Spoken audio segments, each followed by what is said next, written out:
Hello everyone, আসসালামু আলাইকুম। সকলে কেমন আছো? আশা করছি সকলে অনেক বেশি ভালো আছো এবং সুস্থ আছো।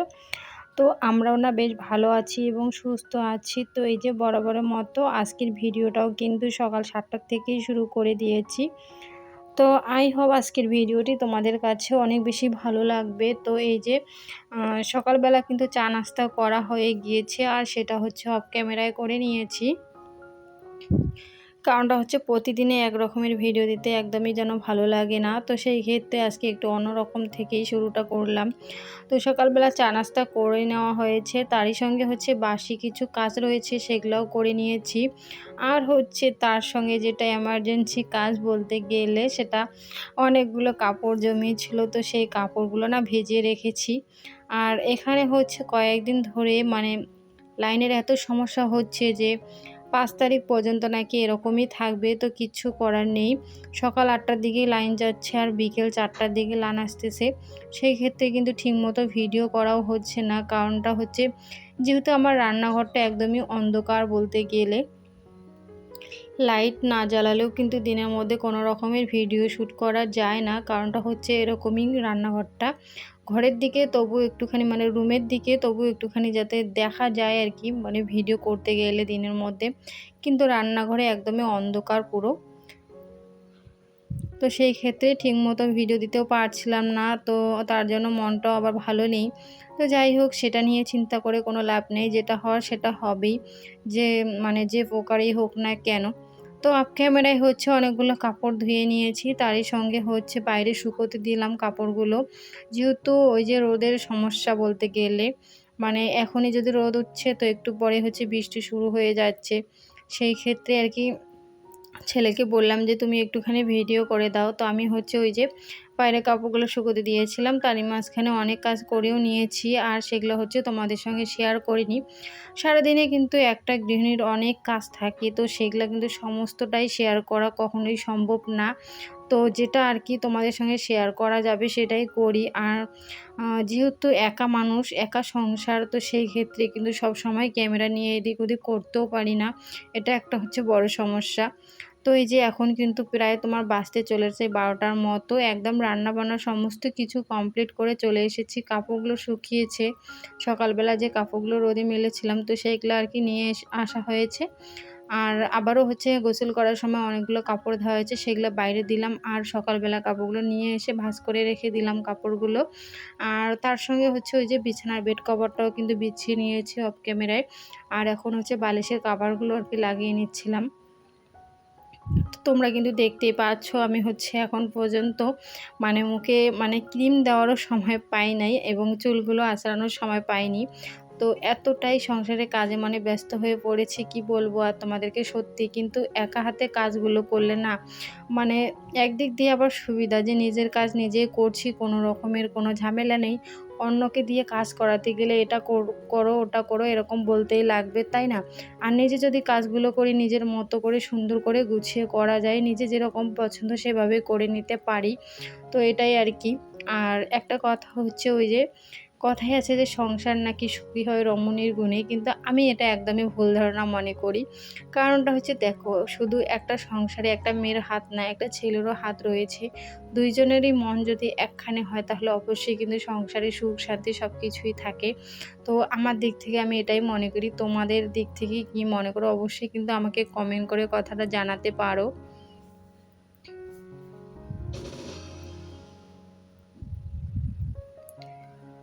আর এখানে হচ্ছে ওই যে সন্ধ্যাবেলা চলে আসলাম। আসার পর হচ্ছে ওই যে চা বানিয়েছি, চা তো খাওয়া হয়ে গিয়েছে। তো সত্যি বলতে গেলে কারেন্ট না থাকার কারণেই কিন্তু ভিডিওগুলো তোমাদের সঙ্গে আর কি ঠিকমতো শেয়ার করতে পারছি না। তো এখন হচ্ছে সন্ধ্যা তোমার ৫টার মতো বাজে, এখন হচ্ছে কারেন্ট আসলো। তো সেই ক্ষেত্রে আর কি চা খাওয়ার পর ওই যে বাসনগুলো বাইর হয়েছে সেগুলো হচ্ছে এখন ধুয়ে নিচ্ছিলাম। আর এখন হচ্ছে যেহেতু দুপুরবেলা আমার হচ্ছে ওই মানে হাঁড়িতেই রান্না করতে হয় ভাত, মানে চুলাতেই রান্না করতে হয়। সেই ক্ষেত্রে কিন্তু ওই যে হাঁড়িতেই আমি রান্নাটা করি। তো সেগুলা ভাত একটুখানি ছিল, সেগুলো হচ্ছে অন্য বাটিতে রেখে দিয়ে একদম হাঁড়িটা পরিষ্কার করে রেখে দিলাম। আর রাতের ভাতটা কিন্তু রাইস কুকারে বসাবো লাইনের মধ্যেই। তো তোমরা দেখতেই পাচ্ছ চালটা একটুখানি ধুয়ে নিচ্ছি ভালো করে আর কি। তো ওই যে হাফ কেজির মতো চাল রান্না করলে আমাদের রাতে হয়ে যায় এবং ভাত মানে থেকে যায় সকালবেলা হচ্ছে সেটা ওই 10টা 11টার দিকে মানে খাওয়া যায় বলতে গেলে। আর যদি কখনো খেতে না পারি তাহলে হচ্ছে ওই যে মানে পানি দিয়ে রাখি সেটার মধ্যে। আর হাসব্যান্ড হচ্ছে পান্তা ভাত খেতে অনেক বেশি ভালোবাসে সে। তাকে যদি প্রতিদিন পান্তা ভাত দেওয়া যায় তারপরেও হচ্ছে সে কোনো রকমের বিরক্ত হবে না, আমি এটা মনে করি। কারণ এতটাই সেই মানুষটার পছন্দই পান্তা ভাত, আর কি বলবো।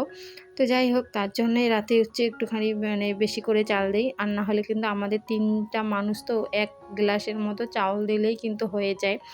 তো হাসব্যান্ড যেহেতু মানে পান্তা ভাতটা খেতে বেশি ভালোবাসে, সেই ক্ষেত্রে কখনো, কখনো বেশি করে চাল দিয়ে দেই। আর সেটাও একটা মানে সবসময় কিন্তু আমি একটুখানি বেশি করে চাল দেই। কারণটা হচ্ছে যেহেতু তার বন্ধু-বান্ধব আছে, যদি দেখা গেল কখনো হঠাৎ করে এসে পড়লো আর হচ্ছে একটা মানুষের জন্য মনে করো আবারও রান্না করতে হলো, সেই ক্ষেত্রে আমি হচ্ছে সবসময় রাতে একটুখানি চাল বেশি দেই বা দুপুরবেলাও একটুখানি চাল কিন্তু বেশি দেই। তো যাই হোক, তোমাদের সঙ্গে কথা বলতে, বলতে বন্ধুরা অনেক কথা বলে ফেললাম। এইদিকে হচ্ছে বাসনগুলো আর কি জায়গা মতো রেখে দিলাম। আর ওই যে চুলাটা এখন হচ্ছে একটুখানি ভালো করে মুছে নেব। নেওয়ার পর কিন্তু আমি হচ্ছে রান্না বসাবো।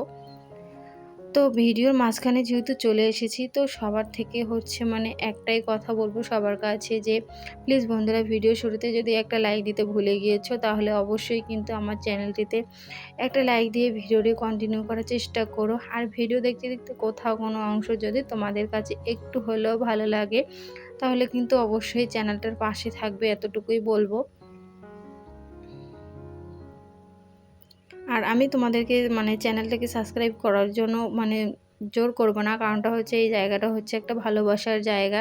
যদি তোমাদের কাছে আমার ভিডিওগুলো ভালো লাগে বা আমাকে ভালো লাগে তাহলে অবশ্যই চ্যানেলটিকে সাবস্ক্রাইব তোমরা নিজের থেকেই করবে।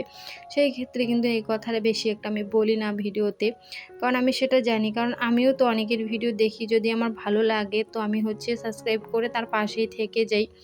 তো এটাই আর কি।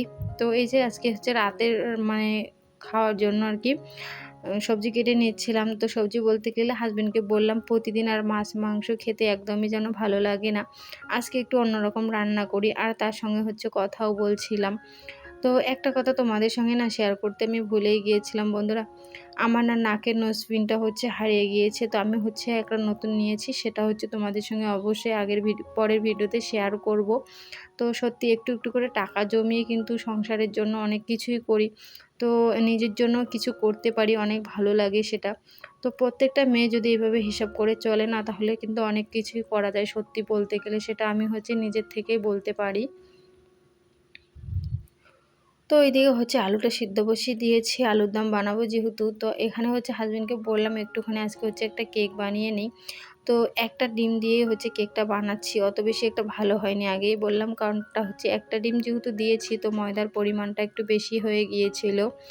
তো যাই হোক, তারপরেও মাশাআল্লাহ খেতে কিন্তু অনেক বেশি ভালো লেগেছে। তো তোমাদের সঙ্গে একটুখানি শেয়ার করলাম। আর আমি তো হচ্ছে ওই যে কেক বানানোর যা যা লাগে সমস্ত কিছু অনলাইন থেকে নিয়েছিলাম। তো ২-৩ বার হচ্ছে মানে ক্রিমটা দিয়েও হচ্ছে কেক বানিয়ে খাওয়া হয়েছে, তখন কিন্তু তোমাদের সঙ্গে শেয়ার করিনি। তো ভাবছি এরপর যদি কখনো ক্রিম দিয়ে কেক বানাই তাহলে অবশ্যই তোমাদের সঙ্গেও শেয়ার করব আমি।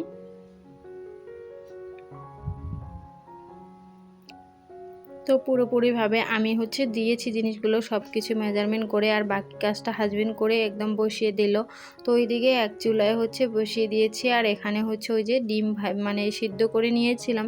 তো ডিমটা হচ্ছে ভেজে নিলাম, আর ভেজে হচ্ছে উঠিয়ে রেখেছি। আর এখানে হচ্ছে ওই যে যেহেতু আলুর দমটা বানাবো তো সেই ক্ষেত্রে ওখানে হচ্ছে কালো জিরে দিয়ে দিলাম।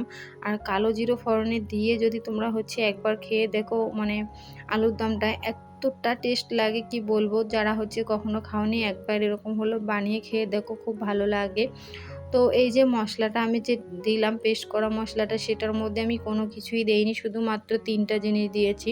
তো সেটাও তোমাদেরকে বলবো, যেহেতু হচ্ছে শেয়ার করিনি কী কী দিয়েছি তো বলে দিচ্ছি তোমাদেরকে। তো এখানে হচ্ছে একটা ছোটো সাইজের টমেটো দিয়েছি, 4টা হচ্ছে শুকনো লঙ্কা আর 2টা হচ্ছে রসুনের কোয়া দিয়েছি।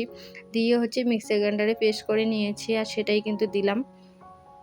দিয়ে হচ্ছে ভালো করে এখন কষিয়ে নেব। নেওয়ার পর হচ্ছে এখানে হচ্ছে লবণটা পরিমাণ মতো দিব। আর এর মধ্যে না অন্য কিছু আমি মশলা ব্যবহার করব না, কারণটা হচ্ছে এটার মধ্যে শুধু 1 প্যাকেট ম্যাগি মশলা দিলেই এত টেস্ট লাগে খেতে, সত্যি বলতে গেলে। আর এটা কিন্তু পরিপূর্ণ একদম নেপালি স্টাইলের আলুর দম রেসিপি বলতে পারো। তো আমি হচ্ছে এখানে এসে আর কি মানে সিকিমে এসে আমি শিখেছি এটা নেপালিদের কাছ থেকেই। আমরা তো হচ্ছে অন্যরকমভাবে করে থাকি, কিন্তু এটা হচ্ছে একদমই পরিপূর্ণ নেপালি স্টাইলের আলুর দম। তো যারা হচ্ছে খাওনি কখনো একবার হলেও বানিয়ে খেয়ে দেখো, খুব টেস্ট লাগে। তো এখানে একটুখানি ফুড কালার দিলাম, কারণ হচ্ছে এর মধ্যে কোনো রকমের কোনো হলুদ ব্যবহার করব না। তো সেই ক্ষেত্রে আমি হচ্ছে ঘরে থাকা লবণটাই শুধু দিয়েছি, আর ওই যে তোমার রসুন লঙ্কা এসব দিয়েছি, আর বাকি কিন্তু ওই যে ম্যাগি মশলাটা দিয়ে দিলাম। ওটাতেই কিন্তু ভালো লাগে, আর অন্য কিছু মশলা ব্যবহার করতে হয় না। তো একদম ফাইনাল লুকটা তোমাদেরকে দেখিয়ে দিলাম, আর খেতে বেশ ভালোই হয়েছে। আর রাত্রেবেলা যেহেতু দুধটা আমি গরম করে রাখি, তো সেই ক্ষেত্রে দুধটা বসিয়ে দিয়েছি ওখানে গরম করার জন্য। ভাতটাও দেখিয়ে দিলাম তোমাদেরকে। আর এই যে এখন কিন্তু এখানে হচ্ছে কেকটাও আমার পরিপূর্ণভাবে হয়ে গিয়েছে, একটুখানি শেয়ার করলাম।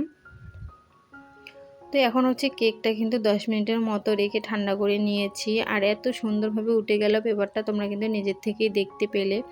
তো এই যে এটার মধ্যে কোকো পাউডার দেওয়া হয়েছে, তার জন্য কিন্তু কালারটা চেঞ্জ হয়েছে।